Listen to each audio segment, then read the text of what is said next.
Hi everyone, कैसे हो आप सभी लोग। आई होप आप लोग अच्छे होंगे। मैं हूं राहुल जेसवाल एंड स्वागत करता हूं आप सभी का एक बार फिर हमारे यूट्यूब चैनल JR ट्यूटोरियल्स में। फ्रेंड्स, आज अगेन आपके सामने एक मोस्ट इंपॉर्टेंट साइंस का लेक्चर वीडियो लेकर आ गया हूं दोस्तों, जिसमें हम पढ़ने वाले हमारा 7th स्टैंडर्ड के लिए साइंस सब्जेक्ट का जो हमारा चैप्टर चल रहा था फ्रेंड्स, जिसका नाम है cell structure and micro organisms. आज हम इस पर्टिकुलर चैप्टर का लेक्चर नंबर 4 आपके लिए लेकर आ गए हैं, जो कि अगेन एक बहुत ही इंपॉर्टेंट लेक्चर वीडियो होने वाला है। तो दोस्तों, आपको बता दें कि ये जो हमारा चैप्टर चल रहा है, आज इसका आखिरी लेक्चर होने वाला है, यानी कि फाइनली आज हमारा ये जो चैप्टर चल रहा है ये हो जाएगा टोटली कंप्लीट। एंड जैसे ही आज हमारा लेक्चर कंप्लीट हो जाएगा, चैप्टर कंप्लीट हो जाएगा, तो जब नेक्स्ट लेक्चर लेकर आऊंगा उसमें आपके लिए एक न्यू चैप्टर, एक ब्रांड न्यू चैप्टर, एक फ्रेश चैप्टर आपके लिए शुरुआत करेंगे। मजा आएगा करने में दोस्तों। तो बस आज का एक लेक्चर है, इसको देख लो ताकि हमारा ये जो चैप्टर है करंट वाला ये खत्म हो जाए। ठीक है दोस्तों, तो चलिए शुरुआत करते हैं। बेसिकली बात बताते हैं आपको कि लेक्चर नंबर 4 चल रहा है, लेकिन इसके पहले के जो लेक्चर्स हुए, लेक्चर नंबर 3 की अगर बात करें तो आपको याद होगा कि हमने स्टार्ट किया था हमारा चैप्टर का सेकंड पार्ट, जिसका नाम है माइक्रो ऑर्गेनिज्म। तो माइक्रो ऑर्गेनिजम्स क्या होता है, क्या उसका नेचर होता है, साइज कैसे होते हैं माइक्रो ऑर्गेनिजम्स की, कहां कहां लाइक अकरेंस होता है उसका, ये सभी चीज हमने डिस्कस किया था। उम्मीद करता हूं आपने जरूर से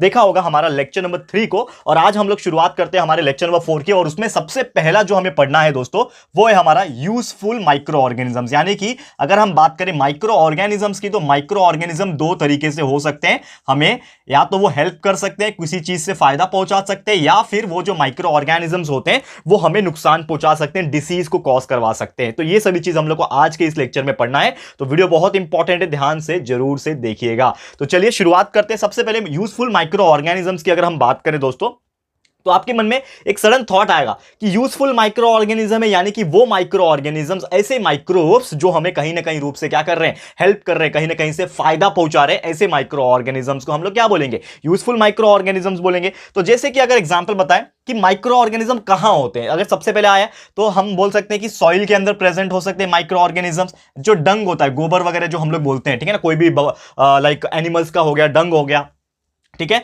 तो सॉइल, डंग, ये सब के अंदर भी क्या होते हैं, माइक्रो ऑर्गेनिजम्स प्रेजेंट होते हैं। एंड ये जो माइक्रो ऑर्गेनिज्म प्रेजेंट रहते हैं, ये क्यों हमें यूजफुल है, क्योंकि अभी हम पढ़ रहे हैं यूजफुल के बारे में। तो जितने भी चीजें यहां पे मैं आपको कराऊंगा, लिखाऊंगा, ये सभी चीज यूजफुल होने वाले हैं।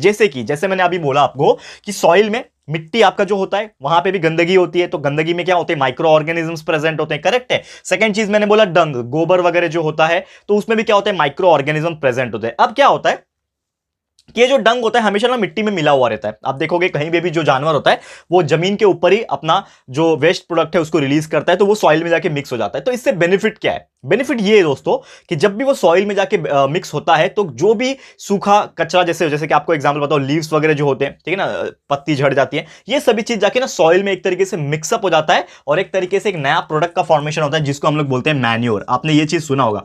मैन्योर एक तरीके से आप बोल सकते हो नेचुरल फर्टिलाइजर्स का नाम ले सकते हो। तो ये जो मैन्योर है ये ऑटोमेटिकली तैयार हो जाता है, वहां पे जब प्लांट ग्रो करता है ना, तो वो उसको बहुत ज्यादा हेल्प करता है, क्योंकि उसके अंदर कुछ ऐसे माइक्रो ऑर्गेनिजम्स है जो मैन्योर बना पाए, और वो मैन्योर क्या करता है, सही balance of carbon dioxide and nitrogen को प्रोड्यूस कर पाता है। एंड बिकॉज ऑफ दैट वो क्या करता है, जो प्लांट्स है वहां पे जो ग्रो होता है वो बहुत ही अच्छे से ग्रो कर पाता है। एंड साथ ही में एक एडवांटेज ये भी है, मतलब एक फायदा ये भी है दोस्तों, कि ये जो सॉइल और डंग में जो माइक्रो ऑर्गेनिज्म प्रेजेंट होते हैं ना, और आसपास जो मैंने बोला कि गार्बेज प्रेजेंट रहता है, कूड़ा कचरा जो प्रेजेंट होता है, तो वो गार्बेज जब सॉइल के अंदर मिक्सअप हुआ रहता है जाके, तो वो उसको डिकम्पोज करने में हेल्प करता है। क्या करता है, डिकम्पोज करता है। क्योंकि आपको पता होगा कुछ भी चीज को डिकम्पोज अगर करना है, यानी कि उसको सड़ाना है, डिकम्पोज करके खत्म करना है, तो उसमें माइक्रो ऑर्गेनिजम्स का सबसे इंपॉर्टेंट रोल होता है। तो उम्मीद और कहने की बात यह है दोस्तों कि जैसे आपको पता होगा कि अभी हम लोग कहीं रोड पे अगर चलते वगैरह हैं, तो आपने देखा होगा कि बहुत सारे जानवर होते हैं, छोटे जानवर, चूहा, बिल्ली, या फिर कुछ भी ऐसे डॉग्स वगैरह, कभी कभी हो जाता है कि उनकी डेथ हो जाती है एक्सीडेंट वगैरह से, या फिर कुछ नेचुरल डेथ भी हो गई। तो आपने देखा होगा कि सड़क के किनारे या फिर कहीं पे भी लैंड पे अगर वो उनकी जो डेड बॉडी होती है वो पड़ी होती है,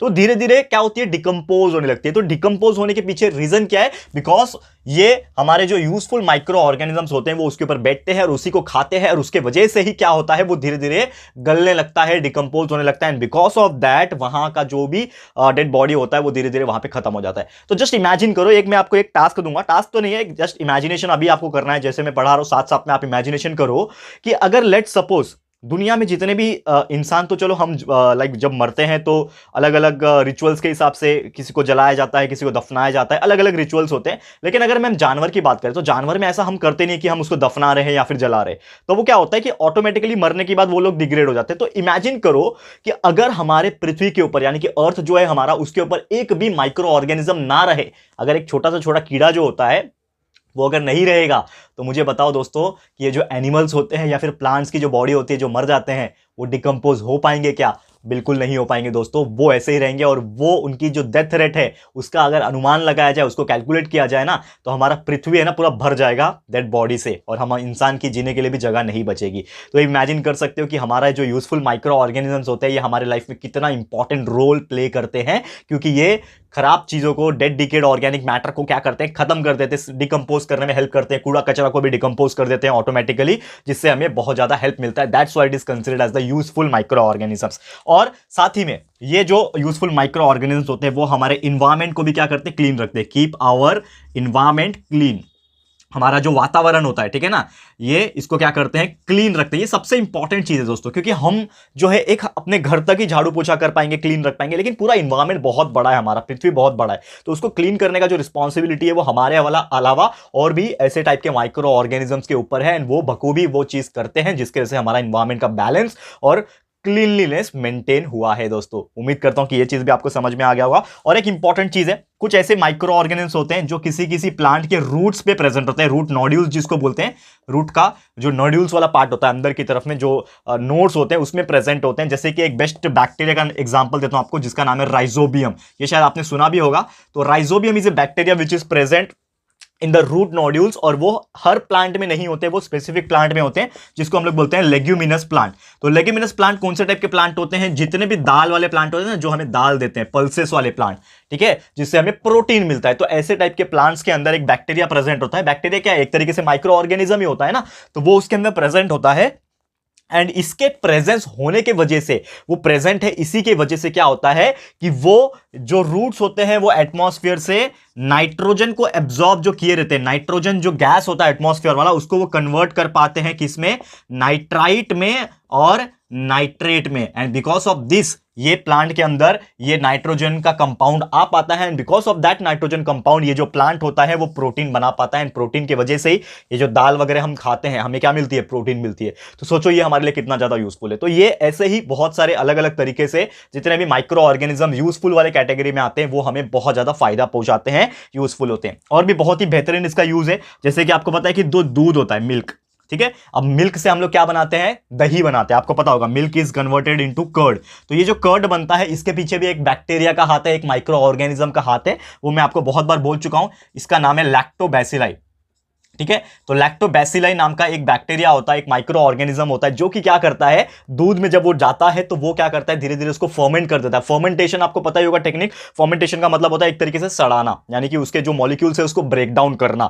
तो लैक्टोज मिल्क जो होता है इसके अंदर क्या प्रेजेंट होता है, लैक्टोज प्रेजेंट होता है, ठीक है। तो वो लैक्टोज जब दही में जब कन्वर्ट होता है, यानी मिल्क जब कन्वर्ट होता है with the help of lactobacilli, दही में कन्वर्ट हो गया, तो लैक्टोज भी कन्वर्ट हो जाता है एक एसिड में जिसका नाम है लैक्टिक एसिड। और यही लैक्टिक एसिड की वजह से आपका जो दही का टेस्ट है ना वो खट्टा आता है, क्योंकि आपको पता है कोई भी एसिड का टेस्ट जो होता है वो खट्टा होता है। ये सभी चीज आप हायर स्टैंडर्ड में जाओगे, 8 में जाओगे, 9 में जाओगे, तो आपको बहुत सारे पढ़ने मिलेंगे। साथ ही में ये तो बात हो गई दूध और दही की, और भी बहुत सारी चीजें होती है फर्मेंटेशन में। जैसे कि आपको पता है कि आपका जो अल्कोहल बनता है, दारू जो बनता है, ठीक है ना, अल्कोहल, दारू बनता है, वाइन बनता है, ये सभी चीज को ना सड़ा के बनाया जाता है, यानी फर्मेंटेशन में बनाया जाता है। तो आपको पता होगा वाइन का ग्रेप्स जो होते हैं, अंगूर जो होते हैं, उनको सड़ाया जाता है। तो कैसे सड़ाते हैं, उसमें भी सेम बैक्टीरिया डालते हैं जो कि हमारे लिए यूजफुल होता है, जिसका नाम है ईस्ट, ठीक है ना। आपने सुना होगा नाम, ईस्ट बैक्टीरिया होता है, ईस्ट होता है, सैक्रोमाइसिस होती है, ऐसे टाइप के कुछ बैक्टीरियाज होते हैं, माइक्रो ऑर्गेनिजम्स होते हैं, जो अल्कोहल प्रोडक्शन में, वाइन प्रोडक्शन में इस्तेमाल किया जाता है, जिसके हेल्प से वो वाइन जो है सड़ती है, फर्मेंटेशन होती है, और सालों साल लग जाते हैं उसको तैयार होने में,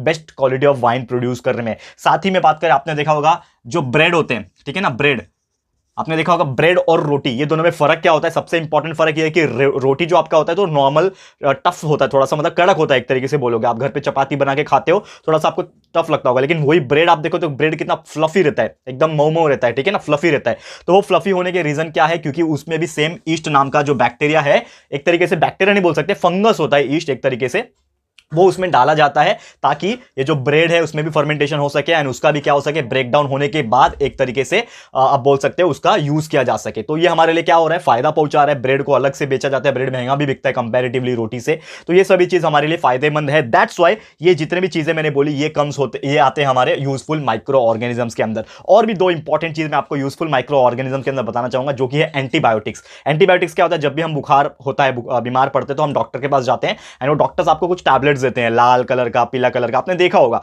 तो वो टैबलेट्स जो होते हैं ना वो एंटीबायोटिक्स होते हैं। वो एंटीबायोटिक्स किसके बनता है दोस्तों? अगेन वो बनता है एक तरीके से फंगस से बनता है, और ये सबसे पहला जो एंटीबायोटिक्स खोजा गया था जिसका नाम है पेनिसिलिन। पेनिसिलिन नाम का एक तरीके से फंगस है जो कि खोजा गया था, पहला एंटीबायोटिक्स जो कि खोजा गया था अलेक्जेंडर फ्लेमिंग द्वारा, ठीक है, ये नाम याद रख लेना। तो वो भी एक तरीके से क्या है, बैक्टीरिया ही है ना, मतलब माइक्रो ऑर्गेनिज्म ही है ना। तो हमें क्या पहुंचा रहा है, वो फायदा पहुंचा रहा है कि हम बीमार पड़ते हैं, डॉक्टर हमें वो एंटीबायोटिक्स दे देता है और हम उससे खा के ठीक हो जाते हैं। तो क्या होता है, वो एक तरीके से हमें फायदा पहुंचा रहा है। तो ये सभी चीज जो हम लोग बोलते हैं, चाहे बहुत सारे डिसीज की बात करो, टाइफाइड, कॉलरा, जॉन्डिस, ये सभी चीज जो होता है, इवन वैक्सीनेशन जो तैयार होते हैं, वैक्सीन जो तैयार होते हैं, वो भी किसी न किसी बैक्टीरिया वायरस से ही तैयार होते हैं, यानी कि माइक्रो ऑर्गेनिज्म से ही तैयार हो रहे हैं। दैट्स व्हाई ये जितने भी चीजें मैंने बोले, ये सभी चीज किसके कैटेगरी में आ जाते हैं, हमारे यूजफुल माइक्रो ऑर्गेनिजम्स के कैटेगरी में आ जाते हैं। ठीक है दोस्तों, तो पूरी उम्मीद करता हूं कि क्या होता है यूजफुल माइक्रो ऑर्गेनिजम्स एंड किस प्रकार ये फंक्शन करते हैं, ये आपको समझ में आ गया होगा। अब हम बात कर लेते हैं दोस्तों हमारे एक और बेहतरीन टॉपिक की, जिसका नाम है हार्मफुल माइक्रो ऑर्गेनिज्म। एंड ये पढ़ने के बाद हमारा जो चैप्टर है ये हो जाएगा टोटली कंप्लीट। तो बस ध्यान से देखते रहो दोस्तों, फटाफट से इसको हम रफ कर लेते हैं एंड फिर हम लोग हार्मफुल माइक्रो ऑर्गेनिज्म, जो कि एक छोटा सा और टॉपिक है, इसमें ज्यादा कुछ है नहीं, यूजफुल ज्यादा पढ़ना था हमें, हार्मफुल थोड़ा सा ही है, तो उसको भी देख लेते हैं। फिर हम लोग ये जो आपका टॉपिक है इसको हम लोग खत्म कर देंगे। ठीक है, तो नाम क्या है इसका, हेडिंग डाल देते हैं हार्मफुल माइक्रो ऑर्गेनिजम्स। तो हार्मफुल माइक्रो ऑर्गेनिज्म, ऑब्वियसली नाम से पता चल जाना चाहिए, कुछ ऐसे माइक्रो ऑर्गेनिजम्स होते हैं अर्थ के ऊपर, हमारी दुनिया में हमारे साथ होते हैं, जो हमें क्या करते हैं, नुकसान पहुंचाते हैं। हम नुकसान कैसे पहुंचाओगे, या फिर आपको वो बीमार कर रहे हैं, या फिर कुछ ऐसा चीज है कि जो आपका प्रोडक्ट होते हैं, कुछ सामान आपके खराब कर रहे हैं। तो ऐसे बहुत सारी चीजें आपने देखा होगा रियल लाइफ में। तो कुछ एग्जांपल्स की अगर बात करें, जैसे कि आपके घर में कुछ सामान होते हैं, पिकल्स हो गया, अचार जिसको बोलते हैं, पिकल्स हो गया, जैम्स हो गए, ठीक है ना, चटनी, सॉसेस वगैरह हो गए, ऐसे बहुत सारी चीजें आपके घर में प्रोडक्ट प्रोड्यूस होती है, प्रोड्यूस मतलब रखी हुई रहती है, ठीक है ना।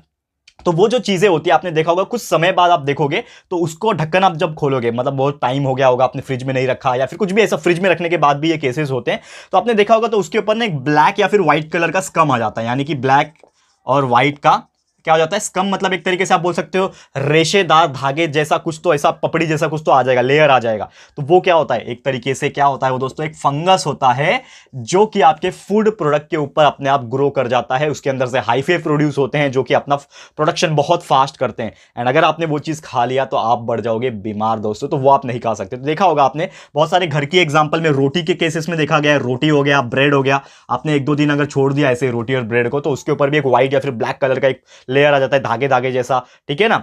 एंड वो चीज अगर आप कंज्यूम कर लेते हो, यानी कि खा लेते हो अपना, तो बहुत ज्यादा बीमार पड़ जाओगे। तो ये सभी चीज देखना पड़ता है दोस्तों।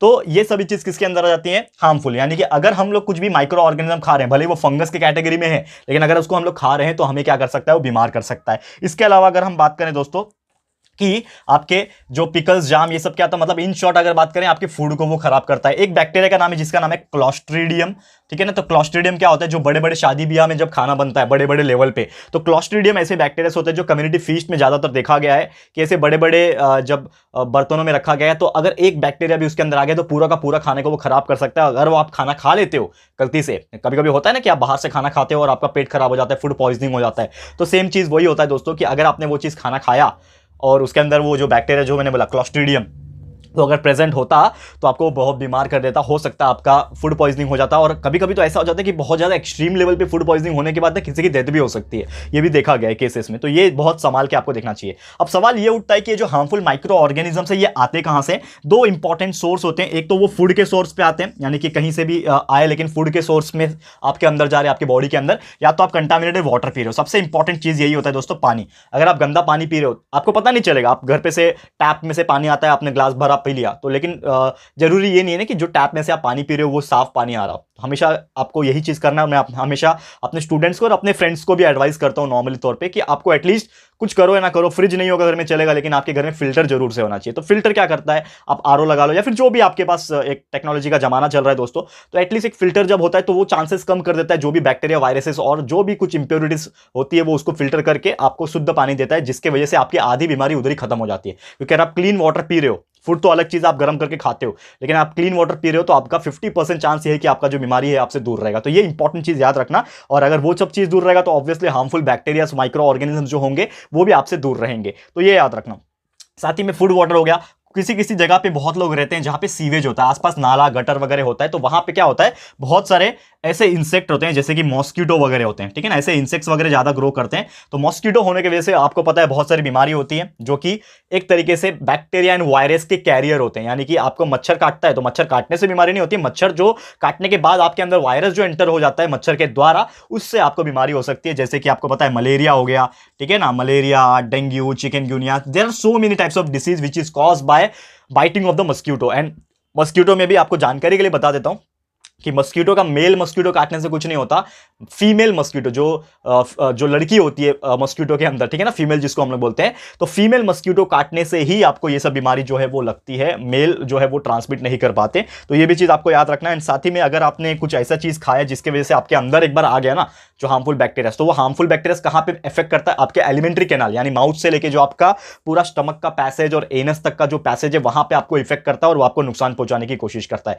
तो ये सब चीज आपको ध्यान में रखनी है। तो ये आपको बहुत ज्यादा नुकसान पहुंचाएगा एंड साथ ही में आपका इंटेस्टाइन, आपके स्टमक को भी वो खराब कर सकता है, आपकी पाचन क्रिया जो डाइजेशन प्रोसेस होती है उसको खराब कर सकता है, आपका फूड पॉइजनिंग कर सकता है। साथ ही में अगर ये कुछ हार्मफुल बैक्टीरिया आपके अंदर आ जाते हैं, ठीक है ना, क्लॉस्ट्रिडियम तो है ही, फंगस वगैरह है आपके अंदर, जब आ जाते हैं तो वो आपको नुकसान पहुंचाते हैं, आपको कफ हो सकता है, कॉमन कोल्ड हो सकता है, बहुत सारी ऐसी बीमारियां हो सकती है। ठीक है दोस्तों, तो उम्मीद करता हूं कि ये टॉपिक भी आपको आज ये समझ में आ गया होगा।